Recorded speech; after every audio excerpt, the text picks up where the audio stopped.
कुक्कुटपालन सुरू करायचा विचार तर करतोय, पण धाडस होत नाहीये. माहिती नाही म्हणून भीती वाटते. लक्षात ठेवा, माहिती आणि अनुभवाशिवाय केलेला कोणताही व्यवसाय असो नुकसानीत जातो. पण मग हे धाडस येणार तरी कुठून? तुमच्या मनातील ही भीती कायमची घालवण्यासाठी आजचा हा व्हिडिओ शेवटपर्यंत नक्की पहा. नमस्कार मित्रांनो, मी Mangesh Patil, poultry health and management expert. तुमच्या सर्वांचे स्वागत करतोय वारणा पोल्ट्री फार्म या आपल्या हक्काच्या यूट्यूब चॅनलवरती. कोणताही व्यवसाय असो, व्यवसायाचा सुरुवातीचा जो काळ असतो तो खूप महत्त्वाचा असतो. एकदा का गणित चुकलं की फक्त नुकसान हाती येतं. पण आजच्या या व्हिडिओमध्ये आपण अशाच 6 प्रश्नांची चर्चा करणार आहोत की जे प्रत्येकाच्या मनातील शंका नक्कीच दूर करतील. हे प्रश्न नेमके कोणकोणते? तर सुरुवात नक्की कशी आणि कोठून करायची? मोठं प्लॅनिंग करताना कोणत्या चुका टाळायच्या? व्यवसायात नक्की फायदा होईल का तोटा? तयार माल विकायचा तरी कुठे? वेळ कमी असेल तर व्यवस्थापन कसं करायचं? आणि माझी कशा प्रकारे तुम्हाला मदत होऊ शकते? मुख्य विषयाकडे वळण्यापूर्वी आपण एक तांत्रिक शब्द समजावून घेऊया, तो म्हणजे मार्केटचा सर्वे. सोप्या भाषेत सांगायचं झालं तर आपल्या भागामध्ये नक्की कशाला मागणी आहे हे जाणून घेणं. जसं आपण ऑक्सिजनशिवाय जगू शकत नाही, तसं मार्केट सर्वेशिवाय कोणताही व्यवसाय तग धरू शकत नाही. आपला पहिला प्रश्न काय, तर सुरुवात काय आणि कशी करायची?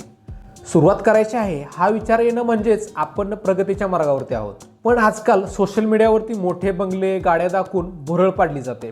माझं तर यासाठी स्पष्ट मत आहे, सुरुवातीला मोठी उडी मारण्यापेक्षा छोटी उडी मारली पाहिजे. आधी कमी पक्षापासून सुरुवात करायची, जेणेकरून आपलं आर्थिक नुकसान होणार नाही. आणि सगळ्यात मोठी गोष्ट म्हणजे आपल्याला मिळेल तो म्हणजे अनुभव. आणि याच अनुभवाच्या जोरावरती आपण मोठा प्रवास करू शकतो. आपला दुसरा मुद्दा आहे, माझं प्लॅनिंग खूप मोठं आहे. प्लॅनिंग मोठं असणं ही खूपच चांगली गोष्ट आहे, पण ह्या प्लॅनिंगला आधार नेमका कशाचा आहे? आपल्याला या व्यवसायामध्ये पुरेसं नॉलेज आहे का? अनुभव आहे का?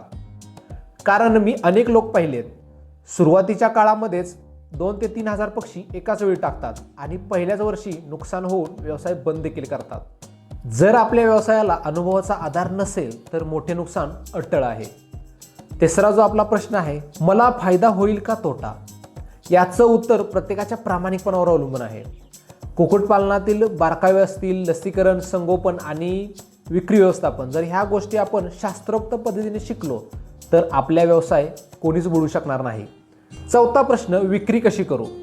माझा माल कोण घेणार यापेक्षा माझ्या मालाला ग्राहक कोण आहेत हे ओळखणं खूप महत्त्वाचं आहे. गावठी कोंबडीची अंडी 8 रुपयाला विकली जातात आणि 20 रुपयांना विकली जातात. मार्केटमध्ये जे विकतं तेच उत्पादन घेतलं पाहिजे. कोणाच्या तरी सांगण्यावरून उत्पादन अजिबात घ्यायचं नाही. 5वा जो प्रश्न आहे तो म्हणजे वेळ देता येत नसेल तर काय करायचं? जर तुम्ही स्वतःच्या व्यवसायाला वेळ देऊ शकत नसाल तर तुम्हाला वेळेचं नियोजन करता आलं पाहिजे.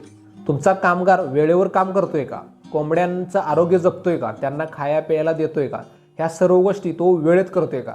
हे रेकॉर्ड आपल्या वहीमध्ये नोंद असले पाहिजेत. आणि हे पाहणं सुद्धा आपलं काम आहे. यामध्ये लक्षात ठेवण्यासारखी गोष्ट म्हणजे मालकाचा जितका जीव आपल्या व्यवसायात असतो तितका कामगाराचा अजिबात नसतो. 6वा मुद्दा, तुम्ही मदत करणार का?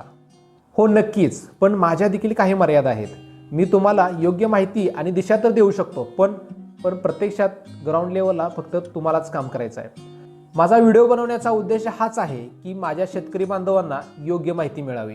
मी आज तुम्हाला माझा एक छोटासा अनुभव सांगतोय. मी जेव्हा सुरुवात केली होती तेव्हा अंडी, पिल्ली, कोंबड्या असं सगळं विकायचा प्रयत्न करायचो. यात माझा खूप वेळही जायचा आणि पैसाही वाया जायचा. 2 ते 3 वर्षानंतर माझ्या लक्षात यायला लागलं की माझ्या भागामध्ये फक्त नर पक्ष्यांना म्हणजे नर कोंबड्यांनाच जास्त मागणी आहे. जर मी सुरुवातीलाच मार्केटचा अभ्यास केला असता तर माझी ही 3 वर्ष अजिबात वाया गेली नसती. आणि हीच चूक फक्त तुम्ही करू नका. त्याचबरोबर तुम्हाला एक खास गुपित सांगतो, कुठल्याही व्यापाऱ्यावरती अवलंबून राहण्यापेक्षा आपण जर स्वतःचे छोटे छोटे रिटेल मार्केट तयार केलं तर नक्कीच आपल्याला जो होणारा फायदा आहे तर तो डबल होईल. जर मार्केटमध्ये आपण आपली स्वतःची ओळख निर्माण केली तर आपल्या मालाच्या दरासाठी आपल्याला कोणासमोरही हात पसरायची अजिबात गरज पडणार नाही. तर मित्रांनो, आज आपण काय काय शिकलो? तर सुरुवात जी आहे तर ती आपण छोट्या स्तरावरून करायची. मोठ्या प्लॅनिंगला अनुभवाचा आधार द्यायचा. प्रामाणिकपणे आपल्या स्वतःच्या व्यवसायामध्ये राबायचं. मार्केटमध्ये जे खपतं तर त्याचंच उत्पादन घ्यायचं. वेळेचे चोख नियोजन करायचं आणि व्यवसायाला फक्त स्वतःच्या पायावरती उभा करायचं. याचबरोबर आज मला तुम्हाला एक होमवर्क द्यायचा आहे. की आपल्या गावातील किंवा आपल्या जवळपासच्या बाजारपेठेमध्ये जाऊन तिथे जे कोंबड्यांचे दुकानदार आहेत तर त्यांना भेटायचं आणि त्यांना काही प्रश्न विचारायचे की बाबा सध्या कोणत्या कोंबड्यांना मागणी आहे, या बाजारपेठेमध्ये अंड्यांना कोणत्या अंड्यांना जास्त मागणी आहे.